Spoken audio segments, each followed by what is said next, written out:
This conference will now be recorded. Well, good morning and good afternoon, everyone joining this exciting webinar that we have for you on demystifying the UK and EU funding processes with Nancy Scotford and Ariel Bramble from GrantTree. Good morning, Ariel. Good morning, Nancy. Hi, good morning. It's a pleasure to have you in this webinar.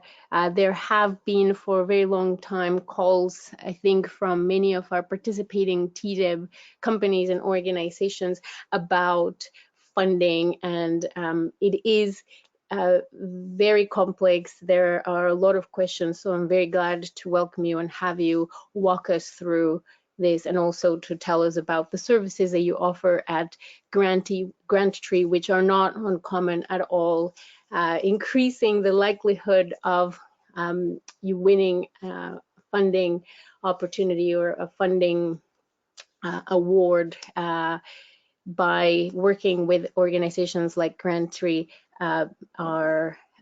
We've used those services before ourselves, and it's worthwhile learning a little bit more about what GrantTree has to offer.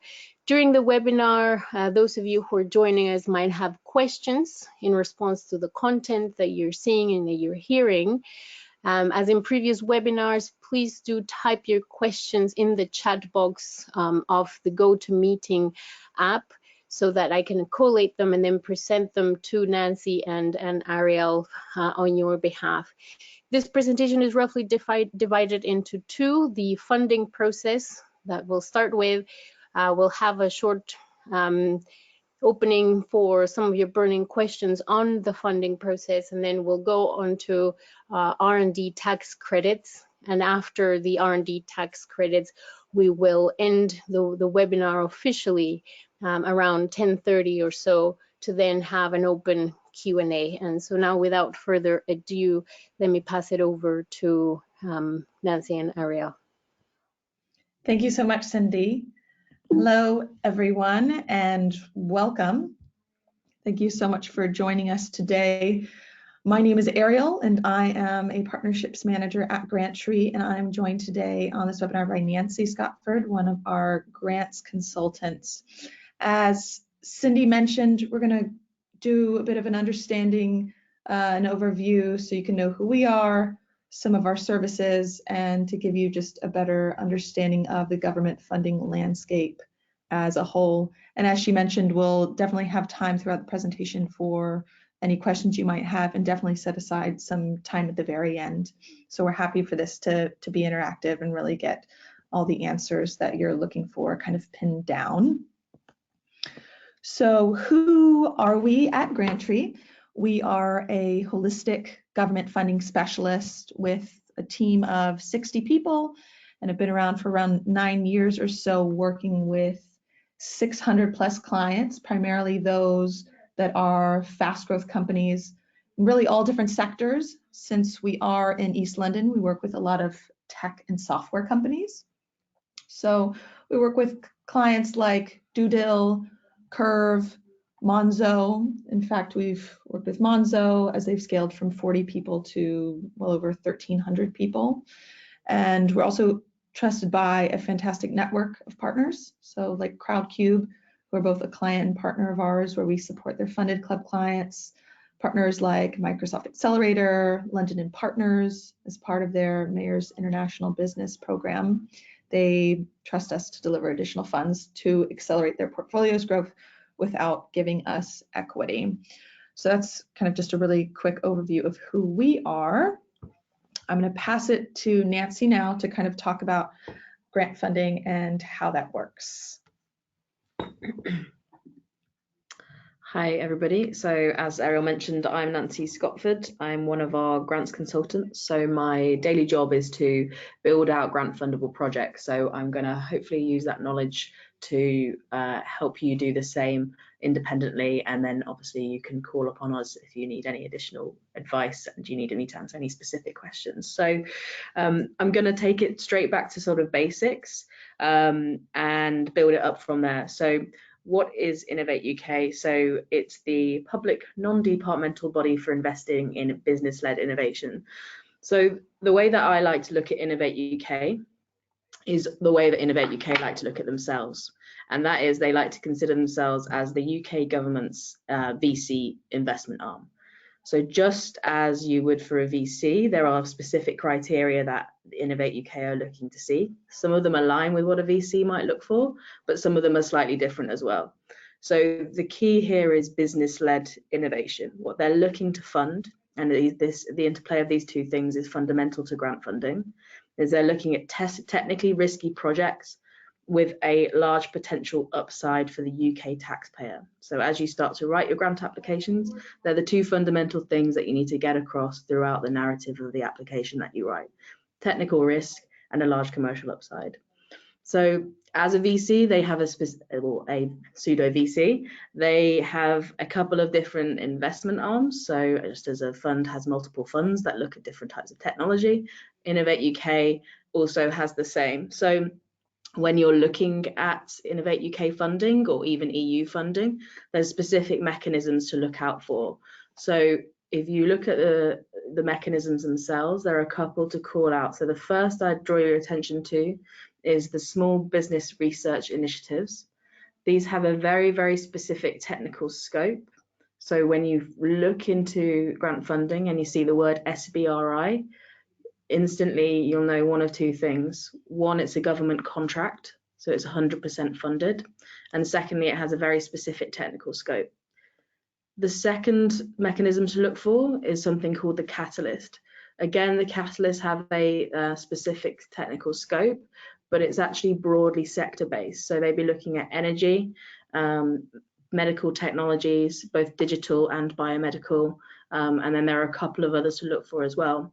They're slightly different to SBRIs because they fund you from early stage research straight through to commercialization.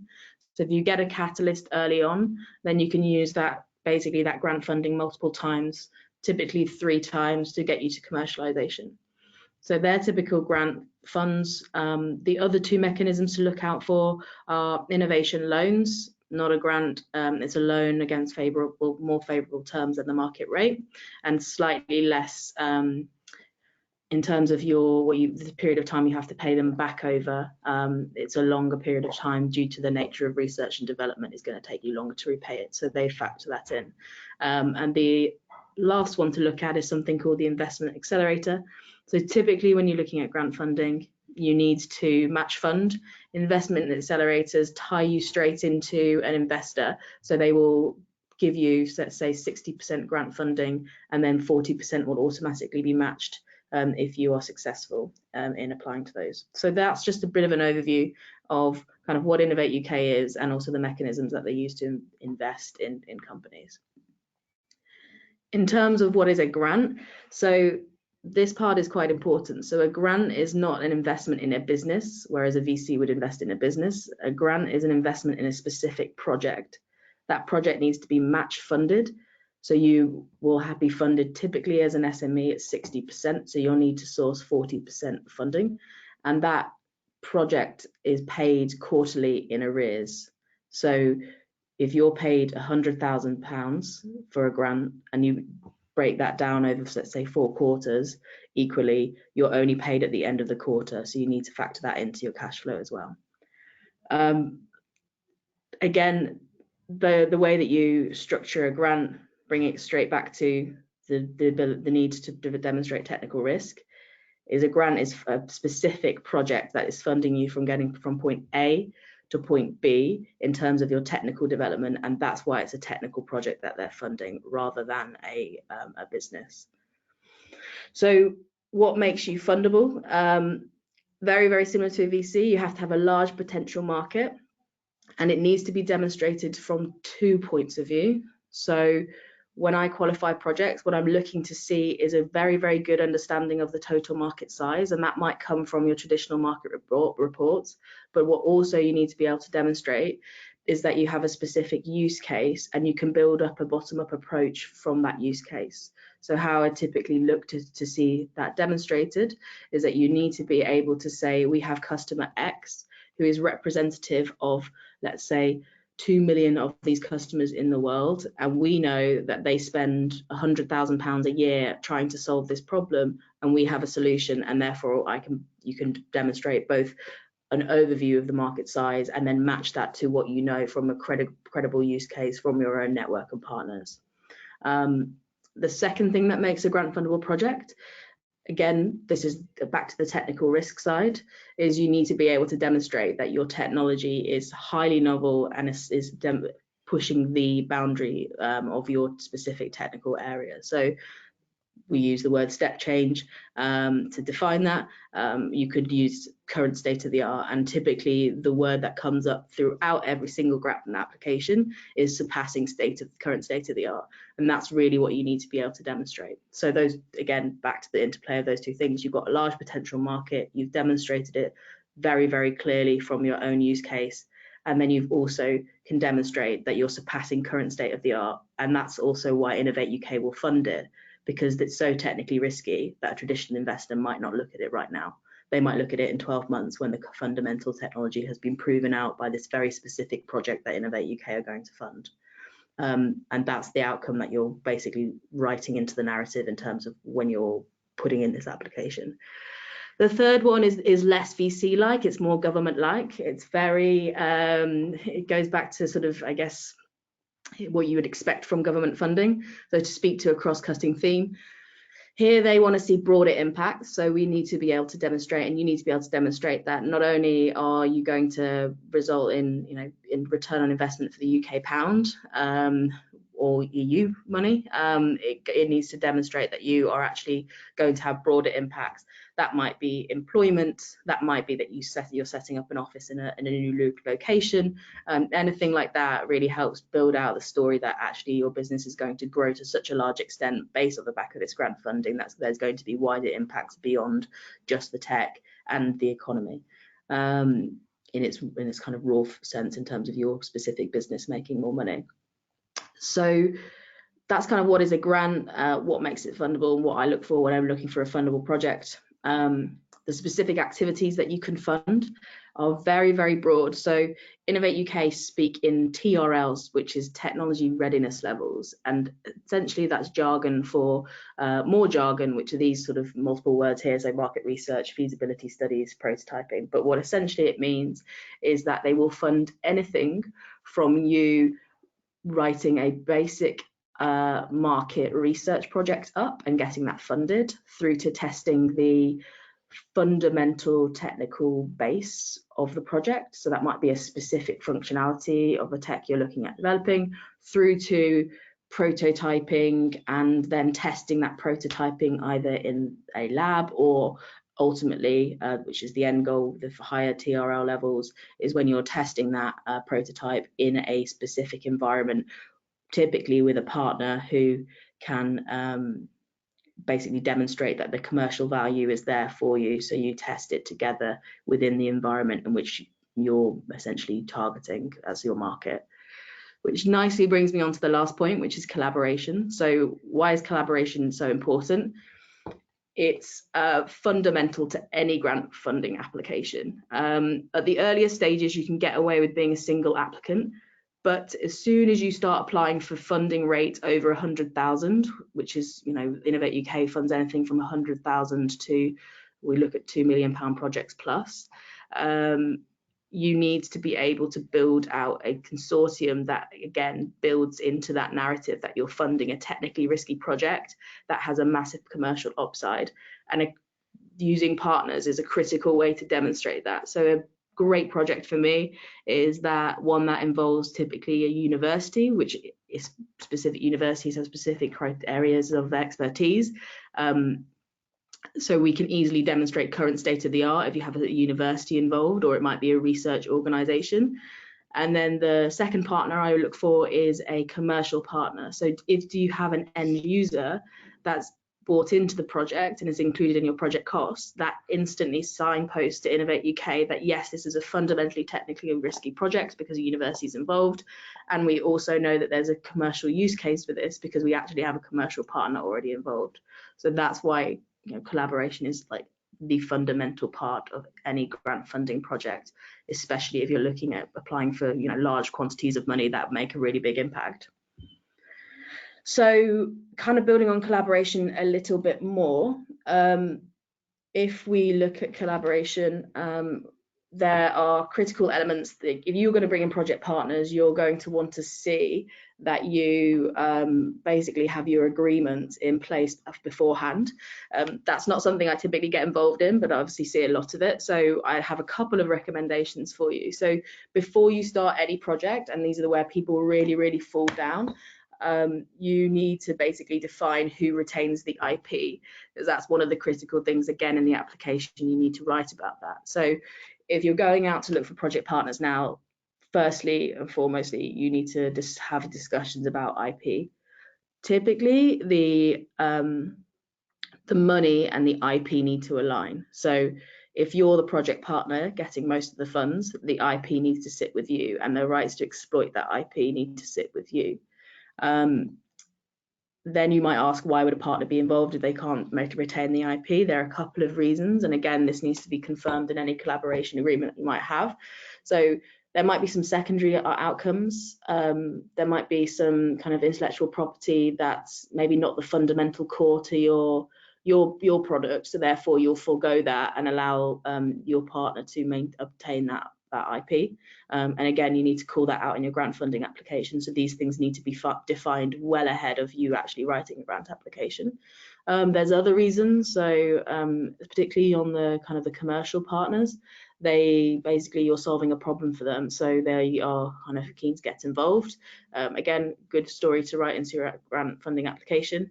If you have an academic partner, the motivation there typically is actually the dissemination of research and also getting additional funds into their department. So that's also a valid reason to write into an application too. But those things need to be very clear. In terms of, before you go into writing an application, you need to basically define those two things, but you also need to define the distribution of funds and the work packages. Quite often we'll see particularly on the large projects, we actually wrote a £22 million bid last year and won it, but the project never went ahead because the project partners didn't actually define the work packages and the distributions of funds correctly before they went ahead and we won them that grant. So these things can cause you to fall down at the last hurdle. So basically there needs to be a lot of conversations around the exact work package and the distribution of funds. They can change, there is some flexibility, but the core needs to be there, because otherwise you won't be able to do what you said you're going to do in your grant application. So basically, ahead of writing them, you need to define a valid collaboration agreement that covers all of those three things in detail. So again, when you look at the Innovate UK portal, it's very it's very complicated sometimes. There's a lot of jargon, there's a lot of words that you don't really, if you're not looking at this every day like myself, seem to sort of blind you. So what I've done is given you a list of search terms that when I'm qualifying a project and to see if a client fits the specific grant, I actually use Control F and I search within the grant competitions page these specific terms. So I will pull up, I've given you the two links here. So if you go to the competition, you can see that you have a list of projects here, grant funding opportunities here. If you click into one of them, what you'll see is multiple tabs about different parts of the grant. Key dates, very important, when you need to apply by, when you need to register by, but in terms of kind of quickly trying to identify if you're within scope or not, or if your project is in scope, or a project that you might have in mind is in scope, what I do is search these terms. So if you go to the eligibility page and you look for project size, typically it will come up down here. Where is it? Okay, let's just prove my point.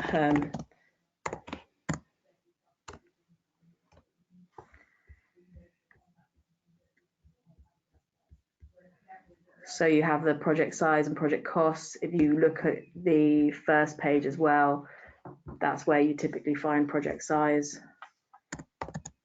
Yeah, so that's the first port of call. So you can see that this one is £500,000 per project. You also need to have a Chinese partner as well. Excuse me.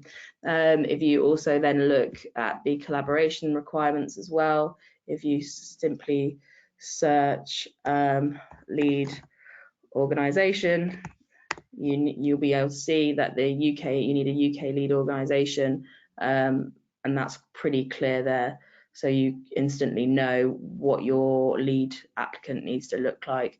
Typically, I'd say, unless it's a very, very specific competition, you'll be looking at an SME as the lead, or an RTO, so a university or a large business in collaboration with an SME. So the kind of the value that is always true is that there always needs to be an SME, basically. Whether or not it's the lead or not doesn't make too much of an impact unless it's a single application project. But for these larger grants, most of them, and I think the grants that you will all be looking at, you'll be looking at collaborative grant opportunities.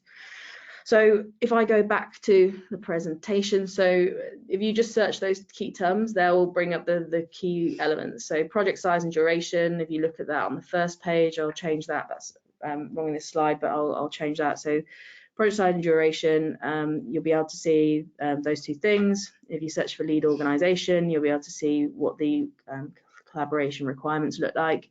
Again, project team, that gives you slightly bit more detail on the collaboration requirements. Search for match funding, that will tell you what each partner will be allocated if successful. So that needs to be built into your work packages and your cash flow as well.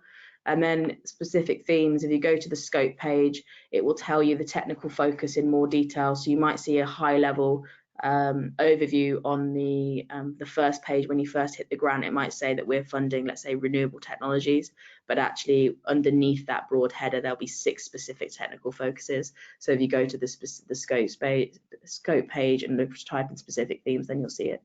In terms of another link that I put in here, so if you go to the general guidance as well, you'll be able to easily see the type of research and development that they're funding. So bringing it back to kind of what I mentioned earlier, Innovate UK look to fund specific TRL levels. So you need to be able to identify whether or not you fit within those TRL levels. And if you look to the general guidance page, you'll see how you align with that. So it will either say feasibility studies, industrial research, or experimental development. If you're not sure which one you are, then look at the definitions here. So in terms of writing a grant application, just based on what I've sort of just said, you probably are kind of picking up that it's not something you can do, or I would advise you do in a week. We typically need 4 weeks to write, but I think the run up to that actually writing a grant application is far more complicated. So if a grant comes out that you think you're eligible for, you have 10 weeks typically until the opening, until you can apply. You need to spend, I think, at least 4 of those weeks, if not sort of living a couple of extra, so 6 possibly, 4 to 6 weeks, in terms of actually, defining the project and defining the project with your project partners, and then you need to then write it, and I would give yourself again 3 to 4 weeks to do that. So that should kind of fall nicely within the timeline to give you enough time to get things together. Once you've applied, the assessment process is 6 to 8 weeks, and then the due diligence process is another 4 to 6 weeks after that. So typically you're looking at starting a project from the point of application 3 to 5 months after starting. So this is just one quick example. This is the most common grant. You see it's the SMART grant. You've probably seen that. It's a kind of catch-all. They look for step change innovation across any sector. And the funding amounts vary from 25 to £2 million. If your project is over 18 months, it must be collaborative. If it's below 500k, it doesn't need to be collaborative either. If it's above 500k, it needs to be collaborative too. So as you see, the point about collaboration is really, really important. That's really going to allow you to basically build out a bigger project if you have the right kind of partners. There's a couple of other things as well. I won't go into them as well, but these are just examples of the specific themes that you're looking at. So You have the offshore wind program open at the moment. You have things around aerospace, decarbonisation of industrial clusters. There's a biomedical catalyst is expected out next year. So there's lots of different specific themes. It's just a case of basically searching by your sector, and the relevant one should come up for you. So yeah, that's pretty much my section done. Were there any questions that have come in, Cindy? No, not as yet. So I want to encourage people, if you do have questions, please do type them up in the chat box. As of now, we don't have any questions yet. We will obviously have, like I said at the beginning, for those of you who didn't who didn't join from the beginning, there is going to be an allocated Q&A. So I suggest for now we continue with the next section. Sounds good. Thank you. So the next few slides I'll briefly go over as they may be relevant either now, potentially down the road. So R&D tax credits is a form of UK legislature that was put into place to incentivize innovation and advancements within the industry. Companies that are eligible do need to be UK registered companies. Doesn't matter if they're profitable or not. You can be working with international subcontractors, just needs to be communicated that the financial burden and technical direction are coming from the UK. It is an incentive by allowing companies to reclaim 15 to 33% of eligible expenditure. So you can imagine if you've spent $1 million on R&D, you can be looking to claim back around 300,000, which is, you know, a hefty return. What normally is considered a qualifying expense would be labor, either PAYE or some contracted labor that goes into the R&D project, any consumables that are used up. But it does need to show that a certain level of difficulty in overcoming a technical uncertainty was shown.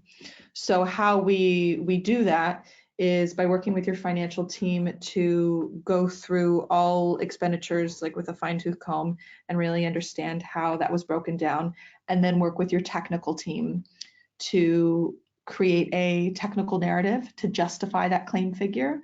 And then on your behalf, we submit that to HMRC and essentially defend the inquiry if there is any inquiries by HMRC, and work to get those fees back to you. Generally kind of beginning to end. It will take on our end a couple weeks, and then HMRC might take 10 to 12-ish weeks or so to get the money back to you. Normally, most companies will receive that back in the form of cash back from HMRC. And then quickly highlighting advanced funding. So typically with HMRC, after the end of the fiscal year, you filed your accounts and we work with you to submit that R&D tax credit claim. You'll be looking at kind of around 3 months after the fiscal year is over. Our advanced funding model allows you to claim back or to draw down 3 months in advance of the financial year end. So just helping you to get that money back in advance, whether that's to kind of cover any KPIs that you need to hit, help with a slow cash flow, or just really get you some cash back so you can reinvest in R&D tax credits. So that's just to kind of highlight just some additional services we have that I thought might be valuable to kind of keep in mind as you go ahead. And really, that was that on there. Thank you very much, Ariel. Thank you very much, Nancy. Just to remind everyone that is in the webinar that this webinar is being recorded. We will put this up on the T-DEB website along with, if you've seen our other webinars, we will also send you the link to that and the PDF that Nancy and Ariel have been going through. And I'd like now to open up the floor to questions. We do have one, Nancy, Ariel, there's one written there by, we've got actually several. So we've got Christopher's question on Innovate UK. Can you please detail the type of in-kind funding options available or valid for Innovate UK, as it is not clear to me whether time can be included, i.e. 50% of salary without impacting the cash flow of the company, for example, paying 100% of the salary and claiming back 50% after the first quarter is one of the questions that we have here. There is another question. We are located in Turkey. Even if we establish a UK limited company, grant funding bodies look at us as a company wishing to drain grant to Turkey. How can we figure this out? We've got another one. What is advised TRL level, such as 6-7 prototype level, to apply for SBRI scheme? Or does it vary significantly for every different call? So there's 3 different questions that we have there for you, Ariel and Nancy. Okay, so I'm just going to quickly read the in-kind question, and then I'll formulate an answer.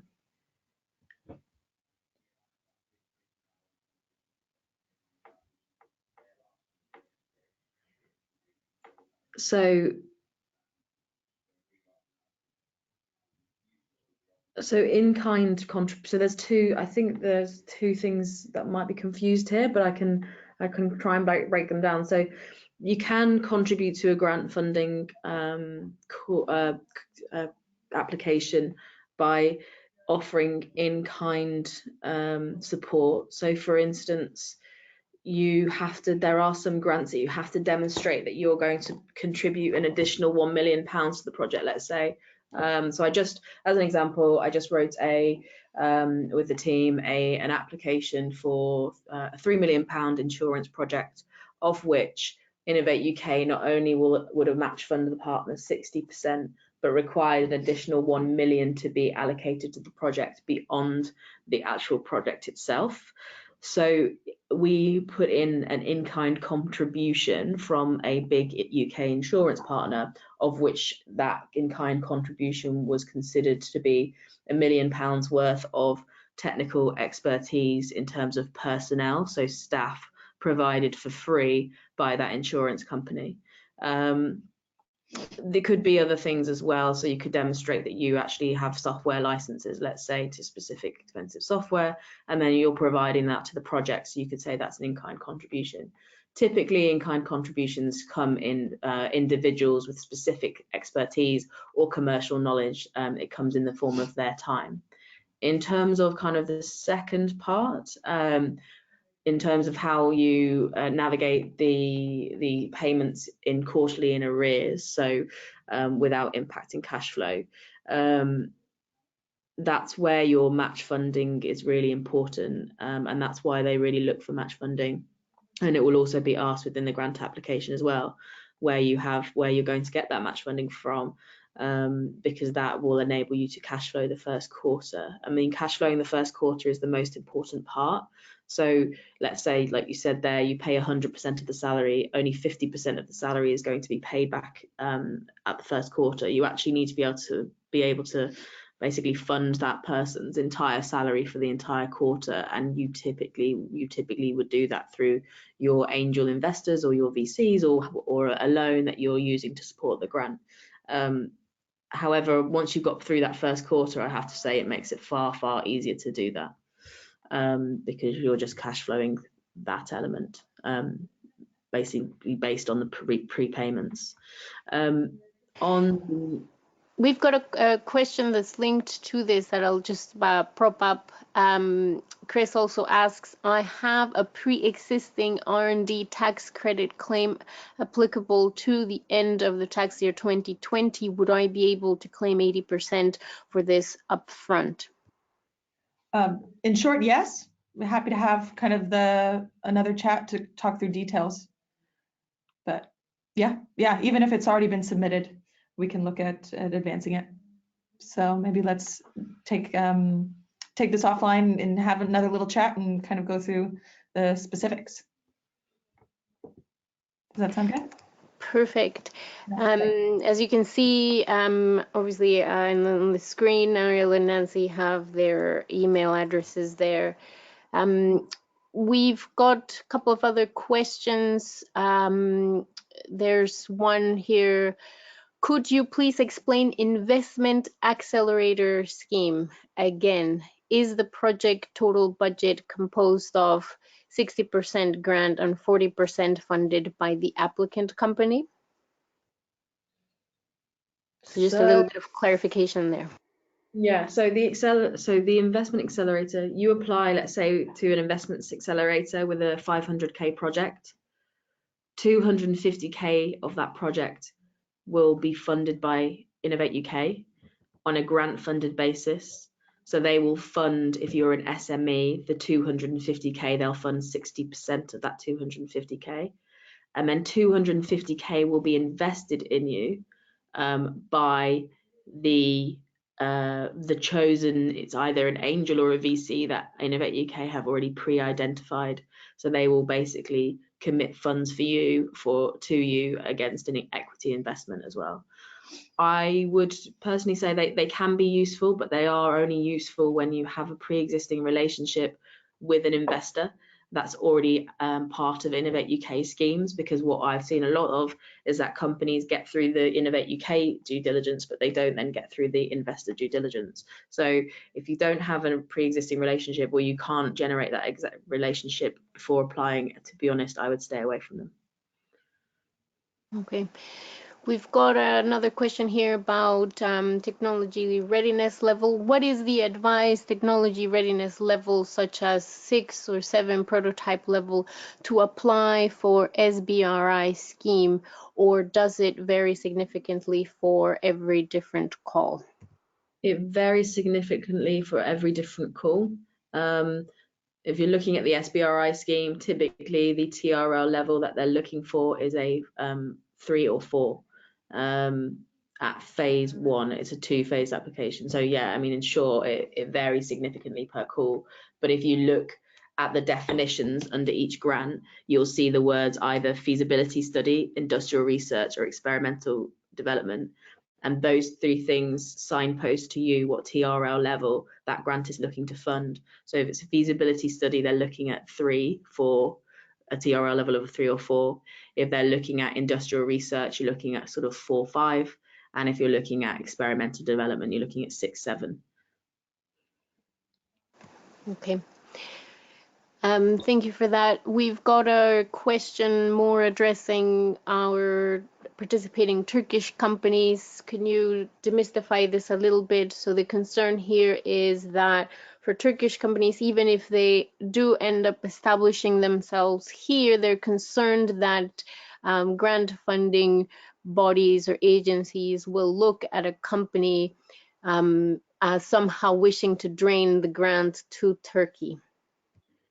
Yeah, so the thing to basically put across in your application, so in short, so long as the UK, the IP is retained and exploited from the UK, there is no drain, and they can't, I've never seen a project not go through based on us articulating that that is the case.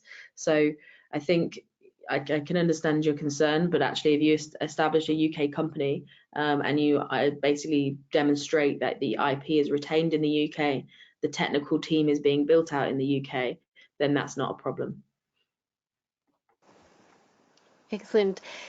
If anybody else has any questions, the floor is open. Please do feel free to voice them if you can type them or just wish to take the mic. Please do go ahead. Otherwise, Ariel, Nancy, are there any other thoughts that you have since we last spoke and discussed the T-DEB program a little bit? Yeah, I guess the only thing other to cover is you mentioned Brexit previously and the impact that has on grant funding, so I can sort of speak to that. Absolutely, definitely. So in terms of UK companies applying to EU grant funds at the moment, We are no longer advising companies to apply to EU funds if they're based out of the UK, although the UK government has committed that they will fund any successful grant applications to the EU until the 31st of January. It's actually more ambiguous than that because they haven't defined whether or not that's based on a project start date ahead of that date either. We're also seeing that EU kind of consortiums are basically very reluctant to put in UK participants to their projects because of that. So right now we're not advising anyone apply to Horizon 2020 if you're a UK company. Obviously different if you're a Turkish company with EU collaborators. In terms of the impacts Brexit will have on Innovate UK funding, Innovate UK funding will consider to continue to be the same as far as we see it as a date. The only thing that we are seeing is that grant funding is becoming more competitive because of Brexit. Other companies are looking at different funding options. They're struggling to get certain types of capital out of London at the moment because there's a reluctance to fund certain technologies because of the uncertainty of Brexit. So Innovate UK is actually becoming more competitive. So as an example, we're seeing the score, a winning score of a grant application used to be about 76, 77. Now we're seeing projects we can only guarantee that you will get funded if we're looking at an internal that we're scoring 83 on a plus, and 83 is the lowest mark. So there's 10 questions, you're looking at scoring an 8 or 9 in every single question. So it's worthwhile if you're going to apply to any of these things to probably talk to either us or another grant funding specialist, because if you fall down on one of those questions, you basically won't get funded. So we can quickly identify how likely it is you're going to get funded or not. So that's the only thing. Thank you for that. We do have another question that's come in.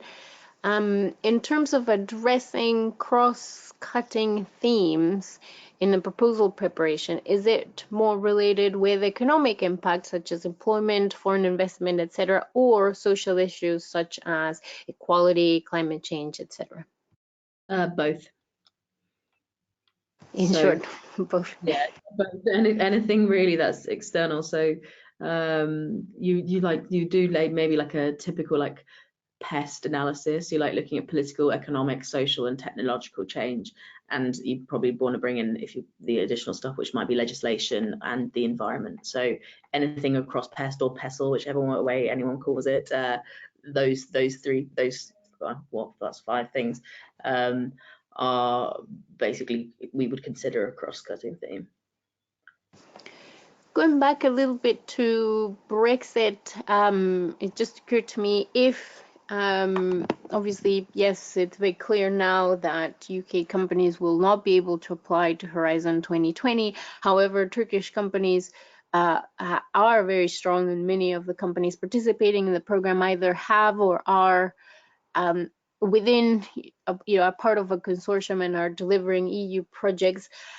How do you see in the future any opportunity or possibility for, say, a lead Turkish company or organization in a Horizon 2020 project working with, if at all, with a UK company or organization through a European project? Or is that too early to tell?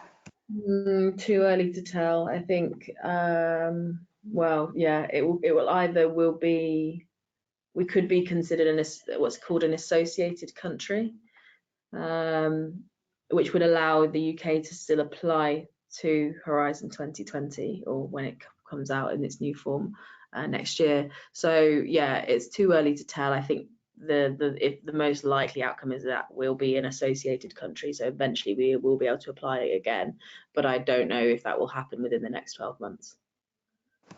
Okay, thanks for that.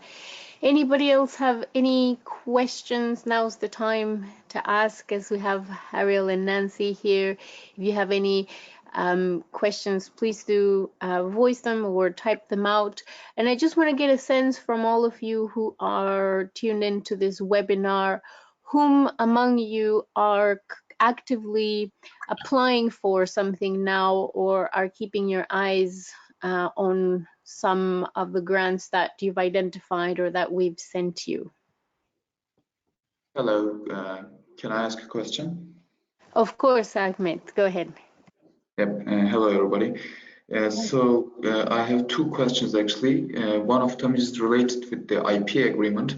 When we make an agreement with a UK university, can we keep the IP rights as like this, like the dissemination rights are open, so we are not restricting at all on university part, but the commercial value which can come from it can be exploited by us.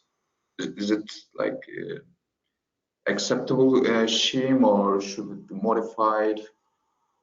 Yeah, so that's pretty standard from my perspective. The only thing you need to be careful in your IP agreement is obviously based on sort of patent law that you can't be shown to be sharing that information because ahead of the patent being filed. So long as that aligns in terms of timelines within the IP agreement, it's fine. Like that's really for the university, like you say, dissemination of that work is quite important, so long as it's not ahead of your patent going through. In terms of the commercial agreements, yeah, so long as you can demonstrate that you're also exploiting the commercial value, then that's also fine. That sounds like a sort of a standard collaboration agreement to me. Perfect. Do we have any other questions or any other comments? No, so back to my original question, are any of you looking currently to apply to any grants, or are any of you keeping an eye out on any grants, any opportunities out there currently? Hello, it's me again, Ahmed. So I have again an update in here.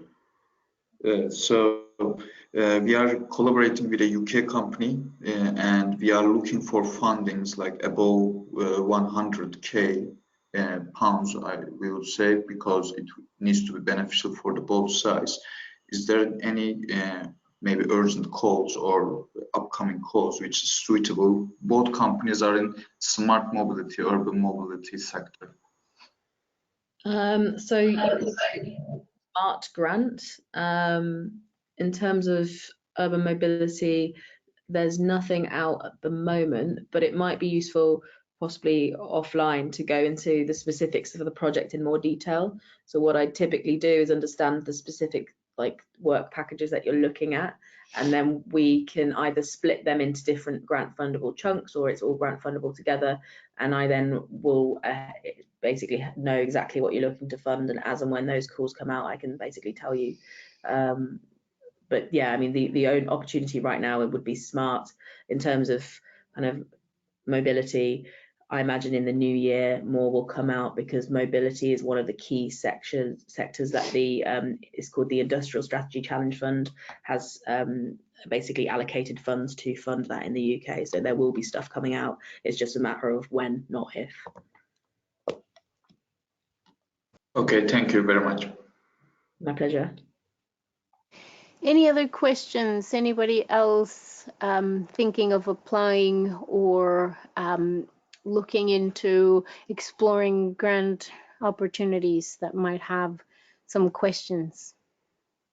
Chris, have all your questions been answered? I know you typed several questions on there. Is everything clear? Have your questions been properly addressed? Hi. Yeah, I think so. I was just looking at the RD tax credit thing actually. Would I have to apply for Innovate UK funding for that to be eligible? How exactly would that work? To be eligible for RD tax credits? No.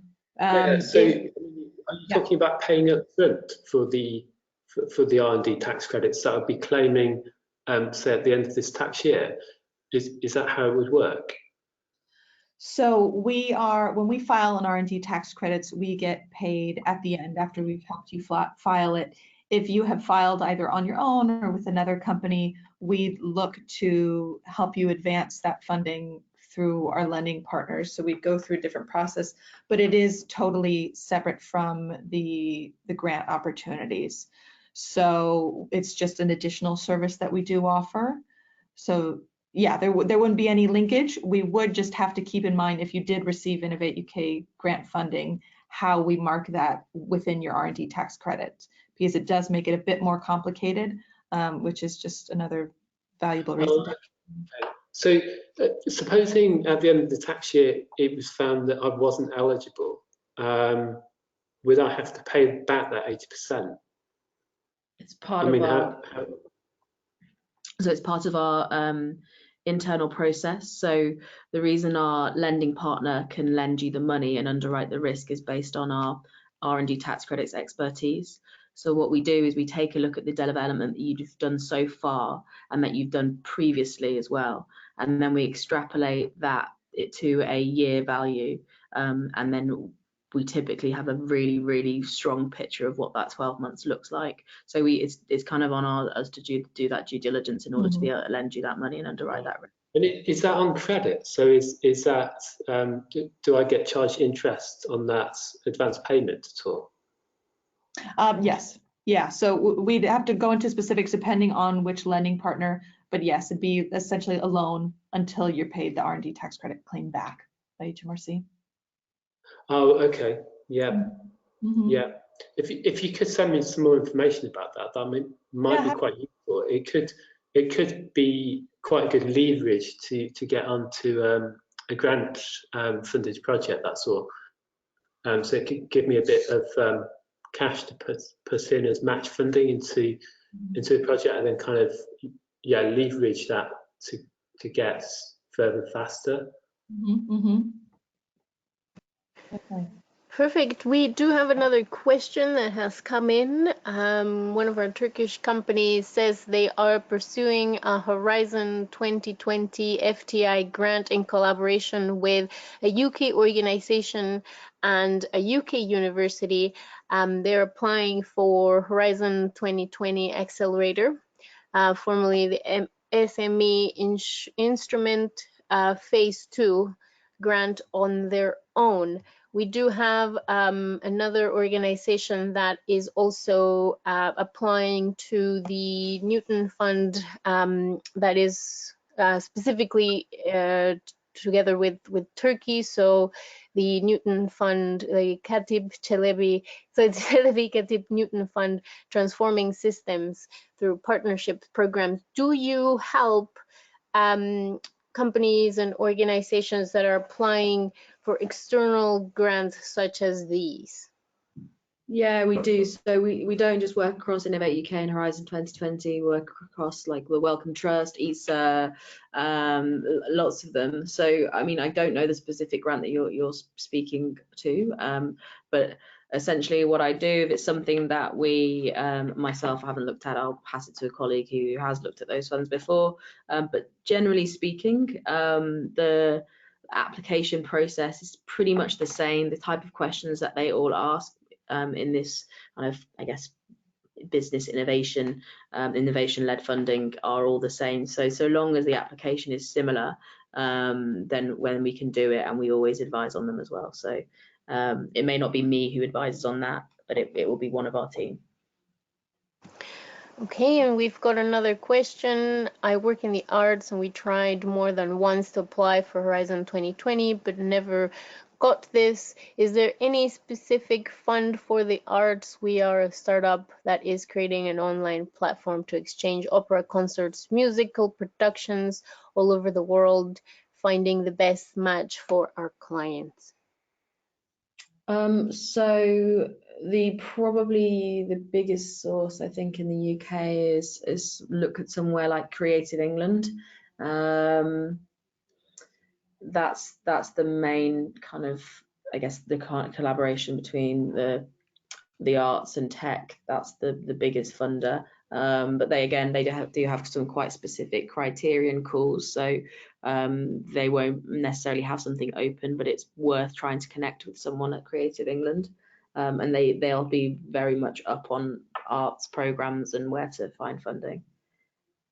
Excellent. I've got a question, Ariel and Nancy.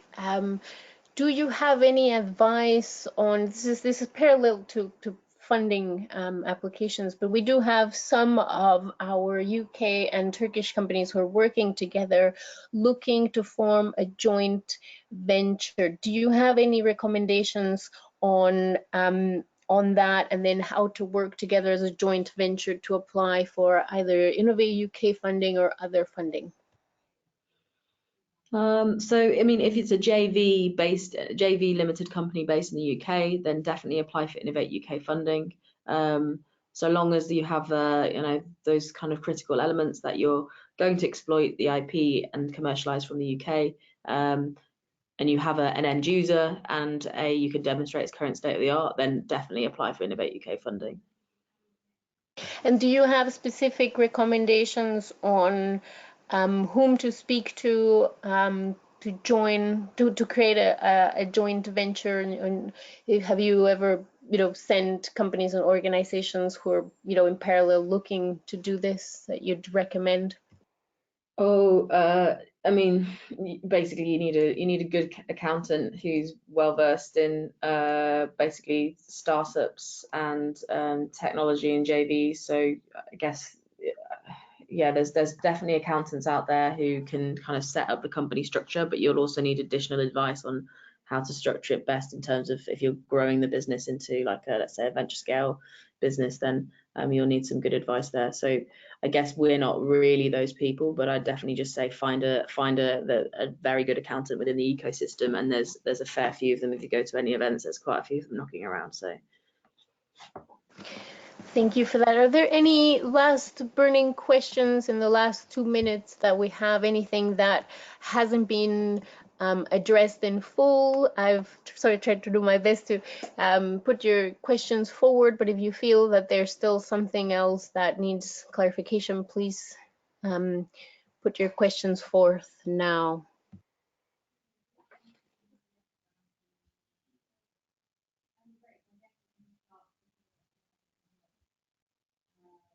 Big great silence, which means there probably aren't questions at this time. I'm sure questions will go through as you re-listen to this webinar or have a look through the PDF presentation that we will share with you in the coming day or two.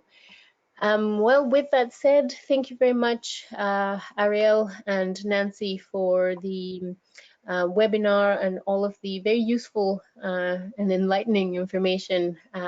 Again, thank you. It's very good having you. Yeah, thank you for your time. yeah, thank you for your time, everyone. And please reach out to us. You have our emails. Please, any other questions or follow up, happy to chat offline some more. Excellent. Thank you all very much. It's a great turnout. Good to see you all. And again, if you have further questions for future webinars, anything that you'd like us to cover, please do be in touch with Daria and myself. And that is all from us. Very good to see you all again, and we'll be in touch soon. Bye-bye. Bye.